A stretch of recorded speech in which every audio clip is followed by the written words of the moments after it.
بسم الله الرحمن الرحيم والصلاة والسلام على أشرف المرسلين. Salam alaikum, bonjour tout le monde. Aujourd'hui, on va voir ensemble le chapitre numéro 2 pour les variables aléatoires et les process stochastiques. Comme toujours, on doit passer par l'introduction.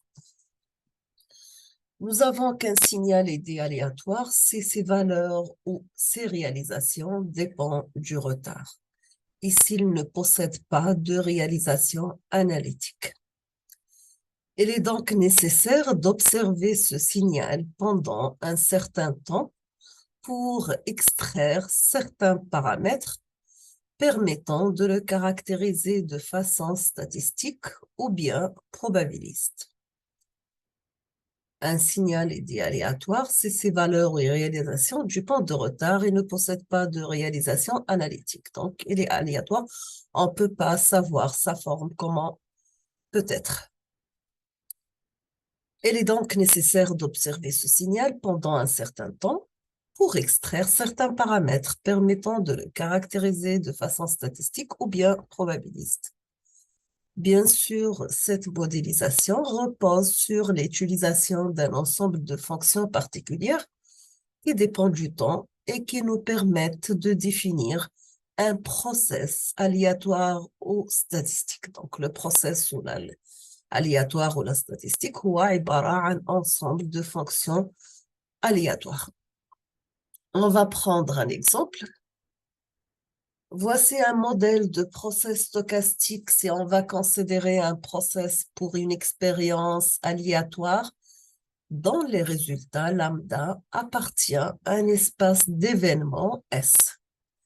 Maintenant, si on va associer à chaque résultat lambda qui appartient à un espace d'événements S, une fonction à variable réelle x en fonction du temps et en fonction de lambda.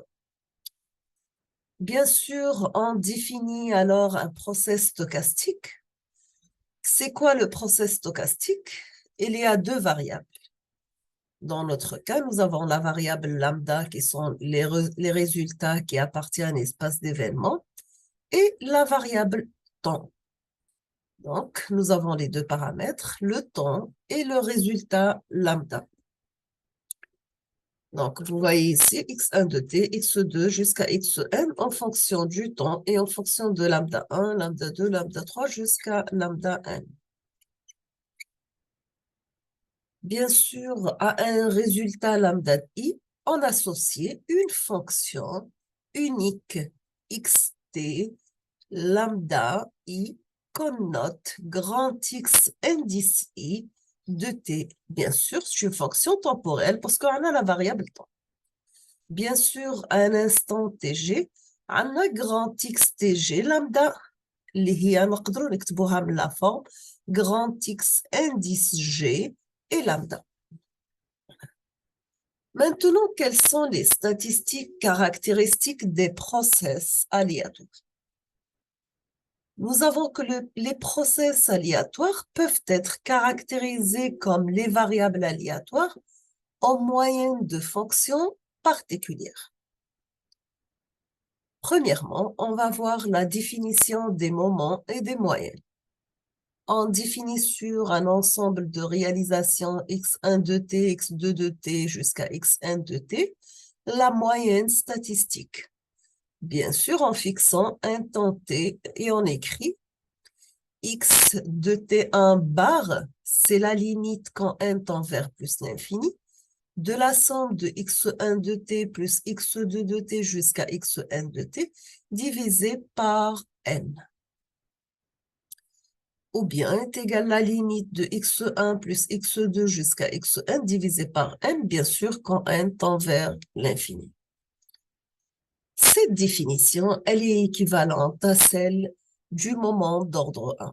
Donc, nous avons x de t1 bar, c'est l'espérance de x de t1 est égale à la moyenne de x de t1, qui est l'intégrale de x de t1 par probabilité de x de t1, la dérivée de x de t1. Sachant que P de x de t1, c'est la densité de probabilité de la variable aléatoire x de t1. De la même manière, on définit les moments d'ordre supérieur. Donc, vous avez x de t1 bar le tout à la puissance n, parce que c'est des moments d'ordre supérieur n. C'est l'espérance de x de t1 à la puissance n, qui est l'intégrale de x à la puissance n de t1 par la densité de probabilité de x de t1 dx de t1. On s'intéresse très souvent au moment d'ordre 2 centré, qui est la variance de la variable aléatoire. Donc, vous avez la variance de x de t1, c'est la sigma carré de x de t1, qui est l'espérance de x de t1, moins la moyenne grand x de t1, le tout est élevé au carré. Nous avons a moins b, le tout au carré, est égal à a carré moins 2ab plus b au carré. Donc, on aura dans ce cas, c'est l'espérance de x de t1 élevé au carré, moins 2 fois la moyenne de x de t1 par x de t1, plus la moyenne au carré de x de t1. Après simplification, on aura, c'est l'espérance de x de t1, 2 fois la moyenne de x de t1, c'est une constante, on peut la sortir de l'espérance. Ça reste l'espérance de x de t1 plus l'espérance de x du moyenne x au carré de dt. Donc, la variance de x de t1 est égale l'espérance de x de t1 élevé au carré moins 2 fois la moyenne de x de t1 plus la moyenne de x au carré de t1, qui est égale l'espérance de x de t1 élevé au carré, moins la moyenne élevée au carré de x de t1. Dans ce cas, on obtient que la variable, lorsqu'elle est égale à la variance de x de t1, qui est égale l'espérance de x au carré moins l'espérance de x élevé au carré, c'est bien x2 x carré de t1 bar moins x bar de t1 élevé au carré. Il faut noter en général les quantités, la moyenne de x et la variance de sigma de x prennent des valeurs différentes suivant l'instant t auquel on réalise notre expérience. Deuxièmement, on passe à la fonction d'autocorrélation d'un process aléatoire. On commence par la définition comme toujours. Si on va considérer un process aléatoire x de t aux instants t1 et t2, c'est-à-dire le couple de variables x1 et x2, vous aurez x de t pour t1, x de t1 égale à grand x1, pour t2, grand x de t2 égale à grand x de 2. Pour les moments corrélés de ce couple de variables x1 et x2 et les données par définition, nous avons grand x1 à la puissance alpha par grand x2 à la puissance bêta est égal à l'intégrale double de x1 à la puissance alpha, x2 à la puissance bêta par la densité de probabilité px1, x2, dx1, dx2. Sachant que px1, x2, on a dit que c'est la densité de probabilité de couple x1, x2, c'est-à-dire c'est une fonction de T1 et de T2.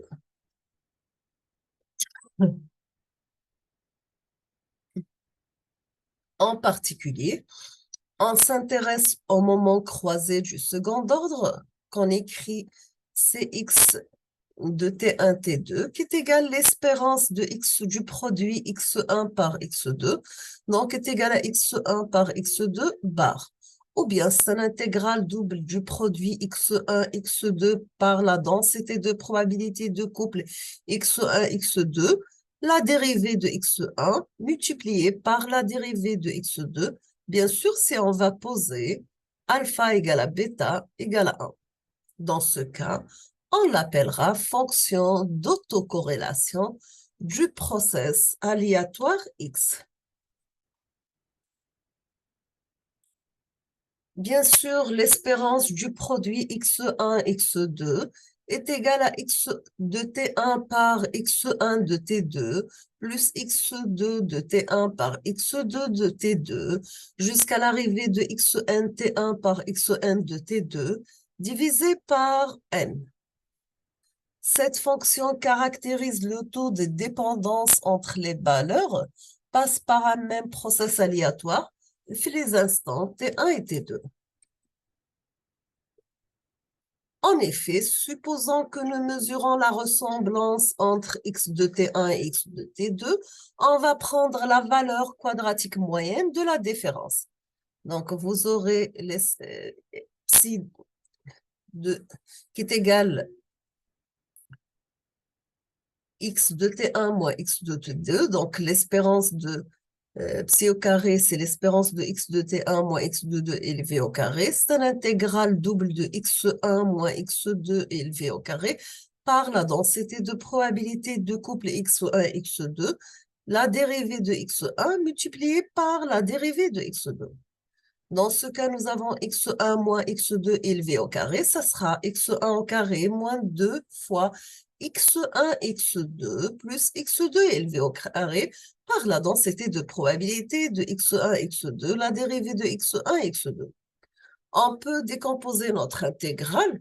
On aura cette intégrale de x1 au carré par la probabilité x1, x2 dx1 plus un intégral de x2 au carré probabilité de x1, x2 dx2 moins 2 fois l'intégrale double de x1, x2, la densité de probabilité entre x1 et x2 par la dérivée de x1 et x2.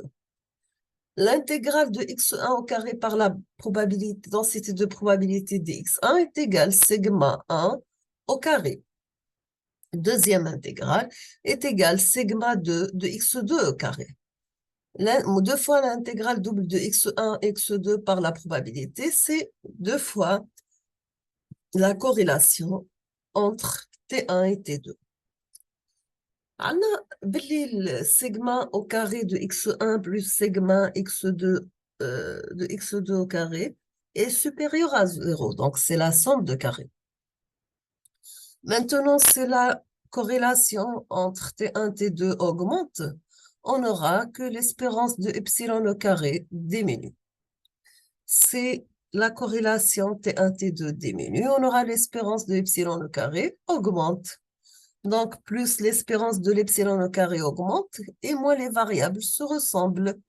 Dans ce cas, on aura la corrélation T1, T2 mesure bien le taux de ressemblance entre les deux process X1 et X2.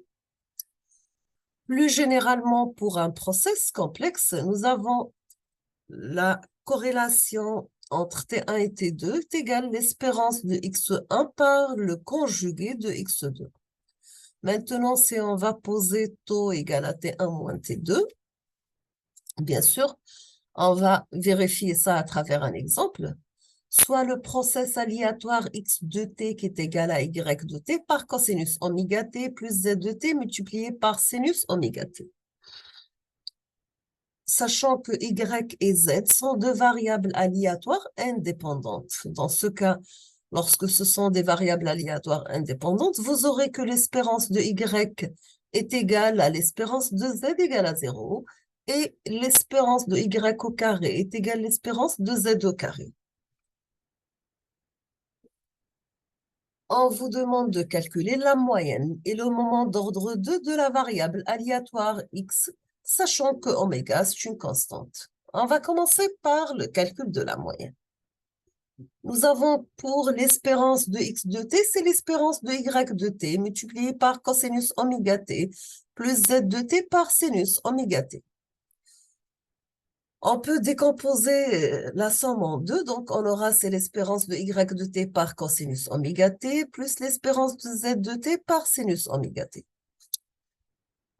On peut décomposer aussi l'intégrale en deux, donc on aura l'espérance de y de t par l'espérance de cosinus oméga t plus l'espérance de z de t par l'espérance de sinus oméga t. Ce sont y et z, ce sont deux variables aléatoires indépendantes. centré. Donc, vous aurez que l'espérance de y de t égale à 0 et l'espérance de z de t égale à 0. Dans ce cas, on obtient que l'espérance de x de t égale à 0. Maintenant, on va passer au calcul de l'espérance de x1 et x2. Vous avez, c'est l'espérance de yt1 par cosinus oméga t1 plus z de t1 sinus oméga de t1 multiplié par, pour x2, ça sera y de t2 cosinus oméga t1 plus z de t2 sinus oméga de t2. راح نوزعوا الضرب. Donc, ça sera l'espérance de y de t1 par y de t2 multiplié par cosinus oméga t1 cosinus oméga t2 plus z de t1 z de t2 sinus oméga t1 sinus oméga t2 plus troisième terme qui est égal à yt1 zt2 cosinus oméga t1 sinus oméga 2 plus y2 par z de t1 cosinus oméga t2 sinus oméga t1. Sachant que l'espérance de y égale l'espérance de z égale à 0. Donc, nous avons le troisième terme et le quatrième terme sont nuls. Donc, يبقى لنا هو l'espérance de y de t1 par y de t2 cosinus oméga t1, cosinus oméga t2 plus l'espérance zt1, zt2, sinus oméga t1, sinus oméga t2. Donc, on va remplacer t1 égale à t2. Donc, on aura l'espérance de y au carré par cosinus oméga t1, cosinus oméga t2, plus z au carré sinus oméga t1, sinus oméga t2. Cosinus par cosinus, c'est un demi-cosinus la somme, plus cosinus la différence. Sinus par sinus, c'est un demi-cosinus la différence, moins cosinus la somme. On obtient est égal l'espérance de y carré de t par un demi-cosinus oméga de t1 plus t2, plus oméga cosinus oméga t1 moins t2, plus deuxième espérance, 2z au carré t par un demi-cosinus oméga t1 moins t2 moins cosinus t1 plus t2. عنا نقدروا نخرجوا un demi-cosinus oméga t1 plus t2 par l'espérance de y au carré moins l'espérance de z au carré, donc qui est égal à 0.